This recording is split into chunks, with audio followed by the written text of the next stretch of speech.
Bonjour à tous, je fais cette vidéo pour mettre en garde les gens qui connaissent mal le photovoltaïque et mal la van life et qui comptent se lancer dans la van life et qui s'intéressent à s'équiper d'un véhicule et à équiper leur véhicule d'une installation photovoltaïque de manière à récupérer l'énergie du soleil pour le stocker dans des batteries et l'utiliser pour faire fonctionner leur smartphone, leur ordinateur et leurs petits équipements électriques. Alors, c'est très intéressant le photovoltaïque, mais je fais cette vidéo pour vous mettre en garde. Si vous vous lancez dans la van life et que vous voulez de l'installation solaire, avant ça, il y a quelque chose à récupérer et à s'occuper en priorité. Je vous explique, c'est tout à fait à votre honneur de vous intéresser à l'énergie solaire. Ça a une aura écologique, mais attention à ne pas mettre la charrue avant les bœufs, parce qu'il y a une forme d'énergie sur tous les véhicules qu'il est bien plus prioritaire à récupérer, à exploiter et bien plus écologique que l'énergie solaire. Quand vous démarrez un véhicule, la plupart des véhicules, surtout en France, même des véhicules avec un moteur comme ça de 2,5 litres, donc c'est-à-dire deux fois et demi plus gros en termes de cylindrée que une petite Peugeot 106 des années 97-98. Eh bien, donc vous consommez du courant, vous consommez une quantité d'énergie que vous pompez très très rapidement pour démarrer dans la batterie de démarrage. Vous roulez, et alors si vous roulez à une vitesse suffisamment correcte, allez on va dire au-dessus de 80 km/h sur une route à peu près droite, une départementale, au bout de 20 km, et je compte un peu large, vous avez rechargé votre batterie. Et donc, si votre trajet dure plus de 20 km, enfin dure, et vous parcourez plus de 20 km, vous faites la distance que vous parcourez moins 20 km, pendant cette distance-là, votre moteur continue à produire du courant électrique, de l'électricité, de l'énergie, dont vous ne faites rien. Et alors, je fais cette vidéo pour vous mettre en garde, avant même de vous intéresser aux panneaux solaires, vous devez récupérer cette énergie parce qu'elle est bien plus grande que ce que vous pouvez récupérer avec des panneaux solaires. Les panneaux solaires, ça marche bien en été. Quand on commence à sortir de l'été, ça devient tout de suite beaucoup moins intéressant. Et puis en plus, en nature, on cherche des spots pour s'installer. Il y a suffisamment de contraintes. Des fois, on a une bonne connexion Internet, on est bien, il y a de l'eau, il n'y a pas de soleil, on ne va pas forcément partir pour autant. On est un peu coincé.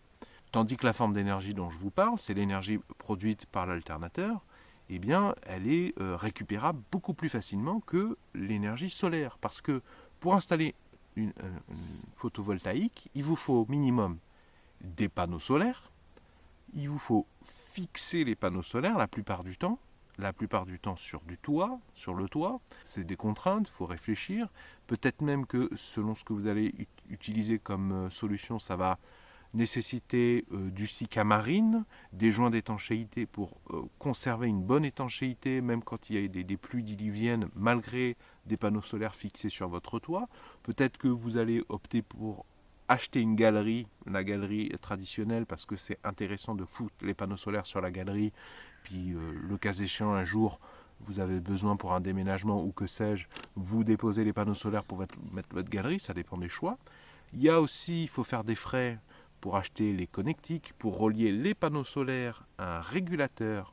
La plupart du temps, je pense à MPPT, voire PWM. Le régulateur, c'est un boîtier que vous allez mettre entre les panneaux solaires et la batterie à décharge lente. Donc je vous disais, dans un coin, vous avez, pour une installation photovoltaïque, vous avez le prix des panneaux solaires, le sicamarine, les joints, peut-être même des anodes, parce que quand on fixe du métal sur du métal, l'encadrure en aluminium des panneaux solaires sur la carrosserie, qui n'est pas forcément le même métal, il y a des réactions d'oxydoréduction. Et il faut en tenir compte, c'est pas forcément très répandu, ça demande un peu de connaissance, un peu comprendre. Parfois, ça nécessite de mettre des anodes pour que les anodes se rongent à la place des matériaux qu'on a fixés directement les uns sur les autres. Il y a les câbles électriques qui doivent être suffisamment gros entre les panneaux solaires et le régulateur. Il y a le régulateur en lui-même qui doit être dimensionné pour pouvoir tanker, pour pouvoir accepter et gérer le voltage que vous allez lui envoyer depuis les panneaux solaires. La plage je ne sais pas comment vous allez configurer vos panneaux solaires, série parallèle, mais ça peut monter facilement je sais pas, jusqu'à 40 volts, voire plus, 100 volts. Il faut que vous preniez un régulateur qui soit capable de tanker l'ampérage et le voltage maximum que les panneaux solaires que vous allez installer sont susceptibles de lui envoyer. Le régulateur, il n'est pas gratuit, hein, surtout si vous prenez un MPPT, et si vous voulez optimiser l'absorption d'énergie solaire, la quantité d'énergie que vous allez récupérer depuis le solaire, il faut prendre un régulateur MPPT par rapport à un régulateur PWM qui est beaucoup moins cher mais qui a un rendement bien moins intéressant. Tandis que si vous récupérez l'énergie produite lorsque vous roulez, il y a beaucoup moins besoin de choses, c'est beaucoup plus facile, parce qu'en plus tout va se passer à l'intérieur du véhicule, vous n'allez rien mettre à l'extérieur, tandis que panneaux solaires, quand on les met derrière, sur la galerie a une prise au vent, ça vous rajoute de la consommation de carburant. Les panneaux solaires aussi, il y a le budget fixation, la connectique, des câbles en plus, tandis que ce que vous pouvez faire, la première chose, c'est de rajouter des câbles électrique suffisamment gros, attention, il y a aussi plein de choses à tenir en compte, il faut tenir compte de la distance, de l'ampérage maximum qui va passer entre votre batterie de démarrage, généralement une batterie au plomb, généralement qui se trouve dans le moteur ou sous les pieds du conducteur, et la batterie à décharge lente. Donc il faudra acheter la décharge lente, la batterie à décharge lente qu'il vous faut acheter de toute façon même si vous faites une installation photovoltaïque. Donc la batterie à décharge lente, un coupleur séparateur, un petit bidule qui vaut 40 €, beaucoup moins cher qu'un régulateur MPPT. Donc je vous disais batterie à décharge lente, coupleur séparateur et des câbles électriques et un fusible. Et ça c'est beaucoup moins cher. C'est beaucoup moins cher qu'une installation photovoltaïque et c'est beaucoup plus productif. Bon, ça dépend aussi dans quelle mesure vous roulez. Et moi, à titre indicatif, je roule, 40 minutes sur une route que je vous ai décrite tout à l'heure, 40 minutes à vive allure. J'en ai pour 2 jours d'électricité.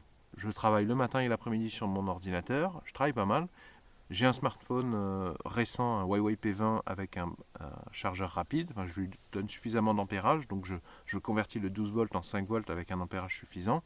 Et j'ai une petite LED de 3 watts que j'allume de temps en temps. Donc c'est vrai que si je roule pas, je suis rapidement coincé. Donc là, dans ce cas-là, c'est intéressant d'avoir des panneaux photovoltaïques. Mais de ce que j'ai observé, quand on fait des road trips en France, on roule pas mal, y compris en camionnette aménagée, surtout si pour aller profiter pour aller voir, pour dormir dehors en nature, en campagne, et puis le jour on va visiter des endroits, des jolis villages de France, ou des grandes villes, des centres-villes, des cathédrales, des musées, que sais-je, des parcs zoologiques. On fait tellement de kilométrage, ne serait-ce qu'en roulant un peu tous les 2 jours, qu'on n'a largement pas besoin de panneaux solaires. Donc c'est un peu le message que je voulais dire. Attention si vous êtes débutant, je ne dis pas ça pour vous désintéresser du panneau photovoltaïque et du panneau solaire, mais je vous dis, la première chose à faire déjà, c'est d'installer un système pour récupérer l'énergie produite par l'alternateur du moteur quand vous allez rouler et de le stocker dans une batterie à décharge lente. Il n'y a pas plus écologique, il n'y a pas plus économique, il n'y a pas plus efficace. D'ailleurs, Florent Conti de la chaîne Ma Vie en Van, quand il est venu en France il y a quelques mois rejoindre Marina, il s'était pris un L1H1, je crois que c'était un Renault aussi, et de mémoire, ils n'avaient pas de panneaux solaires, ils se débrouillaient avec l'énergie qu'ils généraient en roulant. Et je te parle de Florent Conti parce que c'est quelqu'un qui a bien plus d'expérience que moi de la vie en van. Je pense qu'il est très connu par toutes les personnes qui sont adeptes de la van life. Je pense que tout le monde voit qui c'est et je vous recommande sa chaîne puisqu'il est plein de bons conseils bien évidemment. Et je vous mets cet épisode où on voit son installation solaire minimaliste, c'était que pour quelques mois.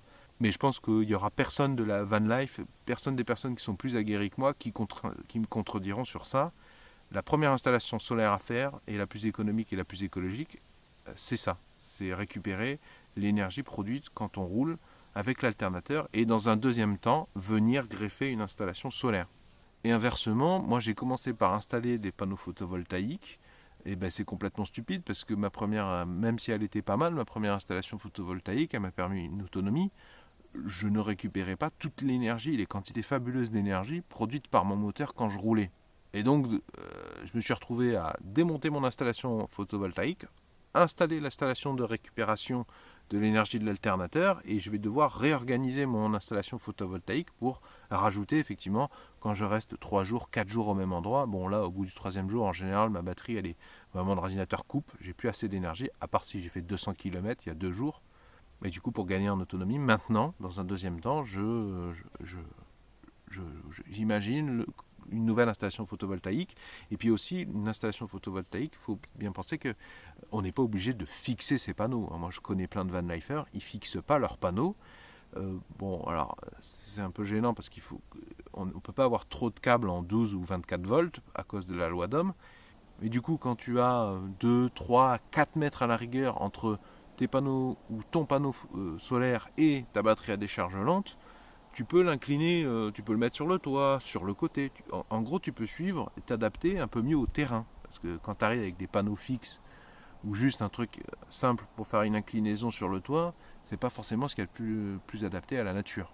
Et puis je vous donne un autre exemple. Des fois, au cours de la journée, le soleil, je suis tranquille en nature, mais il y a, je sais pas, 2, 3, 4, 5 heures où le soleil va taper un peu sur mon pare-brise. Donc j'ai mon pare-soleil. Ça serait bien de pouvoir mettre le panneau solaire ici, puisqu'en plus, il y a une masse d'air derrière le panneau solaire, côté qui ne capte pas, qui permet de rafraîchir le panneau solaire, et ça c'est bien pour optimiser son absorption, son rendement. Un panneau solaire qui chauffe trop, c'est un panneau solaire qui produit moins. Donc, quand il est collé sur le toit du véhicule ou 2-3 cm au-dessus, il sera beaucoup plus exposé à la chaleur que si on le met sur le cockpit, derrière le pare-brise, avec les fenêtres ouvertes qui vont ventiler le tout. Ça peut être intéressant. Et si vous n'avez pas fixé à l'avance tous vos panneaux solaires sur le toit, vous ne pourrez absolument pas le faire. Si vous comprenez ma démarche et que vous êtes d'accord, est-ce que vous pouvez mettre un pouce vers le haut s'il vous plaît? Est-ce que vous pouvez mettre un j'aime? Si vous aimez la débrouillardise, je vous invite à vous abonner à cette chaîne YouTube. Vont s'afficher à l'écran un rond et un rectangle. Le rond, vous cliquez dessus, ça vous abonne gratuitement à cette chaîne YouTube. Et le rectangle, c'est la playlist de tous mes épisodes précédents sur entretenir et réparer soi-même une camionnette aménagée. En l'occurrence, un Renault Master, c'est le même modèle qu'un Opel Movano, un Nissan Interstar. Il y a plein de choses que je montre sur ce Renault Master qui sont tout à fait valables sur un Peugeot Boxer, certains Mercedes, un Citroën Jumper, etc., etc.